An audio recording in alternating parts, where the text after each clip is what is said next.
सांगोला विधानसभेचा निकाल जवळपास त्या ठिकाणी निश्चित झालाय। डॉक्टर बाबासाहेब देशमुख हे सांगोला विधानसभा मतदारसंघातून 25,000च्या वर मतांनी त्या ठिकाणी निवडून आलेत। दीपक आबा आणि शहाजी बापूंना हा मोठा धक्का आहे। तिरंगी झालेल्या या निवडणुकीमध्ये शेतकरी कामगार पक्षाने बाजी मारली आहे।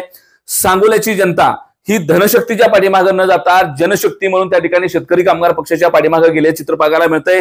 पाठीमागचे अनेक वर्ष झालं सांगोलचा बालेकिल्ला हा शेतकरी कामगार पक्षाचा बालेकिल्ला होता, परंतु गेल्या निवडणुकीमध्ये दीपक आबा आणि शहाजी बापू यांनी एकत्रित येऊन ही निवडणूक लढवली होती आणि त्यामुळे कुठेतरी 700 मतांनी पराभव अनेक देशमुखांचा झाला होता। परंतु पुन्हा एकदा तिरंगी निवडणुकीमध्ये हा बालेकिल्ला शेतकरी कामगार पक्षाचाच असल्याचं सांगोलकरांनी सिद्ध केलंय। डॉक्टर बाबासाहेब देशमुख यांच्या या विजयानं सांगोल्यामध्ये जल्लोषाचं आणि आनंदाचं वातावरण त्या ठिकाणी सुरू झालंय। डॉक्टर बाबासाहेब देशमुख आणि अनिकेत देशमुख ही दोन भावंड शेवटच्या टप्प्यामध्ये एकत्र आली आणि पलीकडच्या बाजूला मात्र दीपक आबा आणि शहाजी बापू ही दोन्ही मंडळी त्या ठिकाणी वेगवेगळी झाली। मतदानाच्या विभागणीतून त्या ठिकाणी बाबासाहेब देशमुखांच्या मेहनतीतून हा विजय त्या ठिकाणी संपन्न झालाय। अतिशय सुसंस्कृत, मितभाषी, उच्च शिक्षित असलेला डॉक्टर माणूस पाठीमागच्या 5 वर्षापासून ज्या पद्धतीने मतदारसंघामध्ये सक्रिय होता, लोकांची सुखदुःख असो, लोकांचं कुठले कार्यक्रम असो, लोकांच्या अडीअडचणीमध्ये एका फोनवर तो माणूस धावून जात होता। कितीही रात्री फोन केला तर डॉक्टर बाबासाहेब देशमुख तुमच्यासाठी हजर असणार हा विश्वास या माणसाने मतदारसंघामध्ये दिला होता। त्याचा परिणाम म्हणून मतदारसंघातल्या जनतेनं मताचं भरभरून दान त्या माणसाच्या पदरामध्ये टाकलंय आणि बाबासाहेब देशमुख हा माणूस विक्रमी मताने तिथून निवडून आलाय।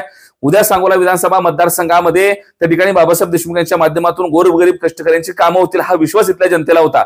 सांगोला विधानसभा मतदारसंघामध्ये शहाजी बापूंनी मागच्या 5 वर्षामध्ये 5,000 कोटीचा निधी आणला असं सांगितलं खरं, परंतु आपण अगदी सुरुवातीपासून म्हणालो होतो की ह्या निधीला टक्केवारीची मोठी किनार आहे, त्यामुळे या निधीचा फायदा बापूंना होणार नाही।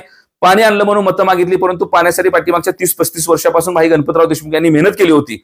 त्या ठिकाणी अतिशय चांगल्या पद्धतीचं काम, योग्य पद्धतीची आंदोलन करून पूर्ण पाण्याचं काम मार्गी लावलं होतं। सांगोलकरांच्या भाषेत सांगायचं म्हणलं तर विहीर आणि पाईपलाईन ही बाबासाहेबांनीच केली होती, बापूंनी फक्त बटन दाबायचं काम केलं आणि मग ज्यानं काम केलं त्याच्या वारसाला निवडून देण्याचं काम इथल्या सांगोलच्या जनतेने केल्यामुळे कुठेतरी बाबासाहेब देशमुखांचा विजय सांगोला मतदारसंघातून निश्चित झालाय।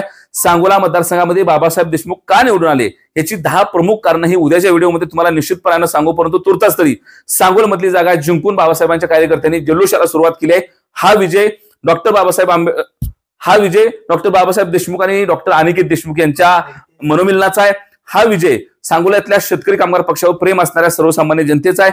हा विजय मागची 5 वर्ष झालं दिवस रात्र एक करून सर्वसामान्यांच्या सुखदुःखासाठी ज्या पद्धतीने बाबासाहेब देशमुख पळतायत त्या सुखदुःखामध्ये सहभागी होणाऱ्या माणसाचा विजय आहे। या विजयानं उद्या सांगोल्याची अनेक समीकरणं बदलतील हे नक्की।